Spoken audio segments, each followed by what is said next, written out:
சொன்னார்கள். ஒரு இறக்கையை வச்சு பரலோகத்துக்கு என்ன செய்ய முடியாது, பறக்க முடியாது. ஆகவே 2 இறக்கிலோ இருந்தால் தான் பறக்க முடியும்னு சொல்லிட்டு அந்த ஒரு இதில் கொடுத்தாரு.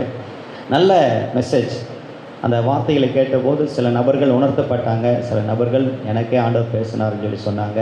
சில நபர்களுடைய உள்ளம் தொடப்பட்டது. அது மாத்திரமல்ல, சில நபர்களுக்கு கர்த்தருடைய ஆவியானவர் பரிசுத்தாவின் அபிஷேகத்தினால் நிரப்பினார். சில நபர்களுக்குள்ளே இருக்கிற அந்த அதாவது அசுத்த ஆவிகள் வெளியேறினதை நான் பார்த்தேன். கர்த்தருக்கே மகிமை உண்டாகட்டும். கர்த்தருடைய தாசனை கொண்டு வல்லமையாய் இங்கே 2 நாட்களிலும் தேவன் பயன்படுத்தினார்.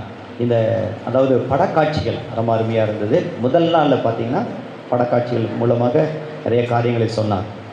அடுத்து 2வது நாள் அந்த வெளிப்படுத்தின விசேஷத்தில் வேத வசனங்களை குறித்து ரொம்ப தெளிவாக எடுத்துரைத்தார். அந்த வெளிப்படுத்தின விசேஷம் என்பது கருகலான ஒரு சப்ஜெக்ட். அது தீர்க்க தரிசன வார்த்தைகள். அதை புரிந்து கொள்ளணும்னு சொன்னால் கர்த்தருடைய அதாவது ஒரே சிந்தையோடு இருந்து கேட்டால் தான் அது புரிந்து கொள்ள முடியும். பரிசுத்த ஆவியானுடைய ஒத்தாசை இல்லாமல் அது புரிந்து கொள்ள முடியாது. நிறைய பேருக்கு அது இன்னும் அது ஒரு ரகசியமாகவே இருக்குது. ரகசியம் சொன்னால் அதாவது புரிந்து கொள்ளாமையே இருக்கிறாங்க.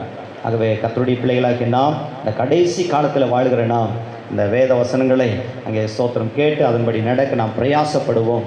இந்த 3வது நாளிலும் ஆண்டவராகிய தேவன் மகிமையான காரியங்களை செய்வார் என்று நான் விசுவாசிக்கிறேன். கர்த்தருக்கு மகிமை உண்டாகட்டும். அழைப்பை ஏற்று இந்த குக்கிராமத்துக்கு வருகை தந்திருக்கிறதான அருமையான கர்த்தருடைய தாசனை நாங்கள் அன்போடு கூட சபையாராக சேர்ந்து நாங்கள் வரவேற்கிறோம். கர்த்தர் அவரை ஆசீர்வதிப்பாராக. கர்த்தருடைய வார்த்தை. ஹல்லேலூயா, ஹல்லேலூயா, ஹல்லேலூயா.